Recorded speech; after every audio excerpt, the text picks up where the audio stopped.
এই বাড়িতে আর এক মুহূর্তও থাকতাম না।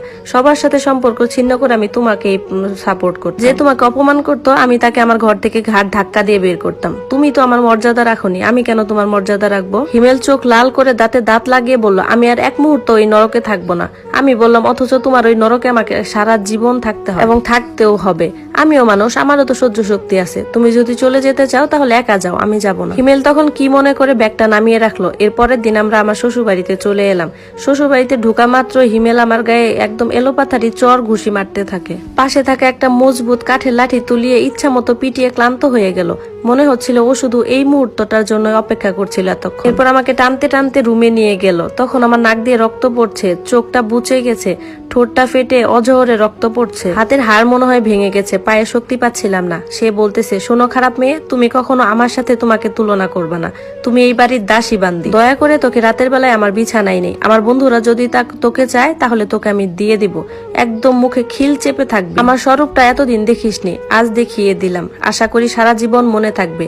হিমেল তখন হয়তো বা এটা আশাও করেনি যে বাড়িতে পুলিশ চলে আসবে, আমার বাড়ি থেকে সব লোকজন চলে আসবে। আমি অজ্ঞান হওয়ার ঠিক এক মুহূর্তে আমার বোনকে একটা ভিডিও কল দিতে পারছিলাম, কিন্তু বর্ণনা করতে পারিনি। সেই পুলিশকে ফোন দিছে আর তড়িঘড়ি করে সবাইকে নিয়ে আমার শ্বশুর বাড়িতে চলে আসছে। এসব দেখে আমার শাশুড়ি মরা কান্না শুরু করে দিল।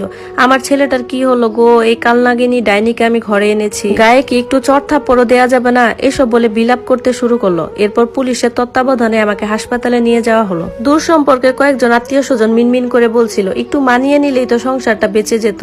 আব্বু তখন ধমক দিয়ে তাদের থামিয়ে দিয়েছিল। এখন নারী নির্যাতনের মামলায় হিমেল জেলে আছে। তার সরকারি চাকরিটাও চলে গেছে, যে চাকরি বলে সে ধরাকে সরাজ্ঞান করতো। আমার প্রাক্তন শাশুড়ি আমার বাড়িতে অনেকবার এসেছে যাতে আমি ওই কেসটা উইথড্র করে নিই। আমার মা ওনাকে সুন্দর করে বলে দিছে, শুনেন, আমি এই কাজ করার জন্য আমার মেয়ের কাছে অনুতপ্ত। যদিও আমরা সরকারি চাকরি দেখে আপনার ছেলের কাছে আমার মেয়ে বিয়ে দিয়েছিলাম। আমরা তো অনেকখানি খোঁজ খবর নিছি, কিন্তু সঠিক ইনফরমেশন কেউ আমাদের দিতে পারে। কেমন করে মানুষজন বলবে, কারণ ওরা তো ভেতরে পশুটাকে চিনে না। আপনারা যে এত ছোট আর নিচু এটা যদি জানতাম, কখনোই আপনাদের ঘরে আমাদের মেয়েটাকে দিতাম না। আপনি আপনার ছেলেকে মানুষ করতে পারেননি। আপনি যদি এই মুহূর্তে আমার বাসা থেকে বের হয়ে না যান, আমি পুলিশকে ফোন দিব। তখন আমার প্রাক্তন শাশুড়ি দৌড়ে ঘর থেকে বেরিয়ে গেল। আম্মু, আমি কি ভুল করেছি? একেবারেই না রে মা, বরং আমরা ভুল করেছি।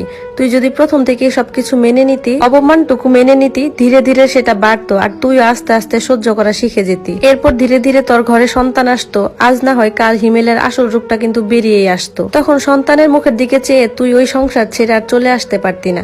আমাদের দেশে অনেক মেয়ে আছে যারা সন্তানের মুখের দিকে তাকিয়ে এরকম কষ্ট সহ্য করে সংসার করে। একটা জানোয়ারের সাথে সংসার করে তারা। কিন্তু তুই তো অনেক আগে নিজের ঘরে ফিরে এসেছিস। সবকিছু সহ্য করতে হয়, মানিয়ে নিতে হয়, এগুলো কথা অনেক শুনছি। কিন্তু আমি একটা মেয়ে হয়ে জোর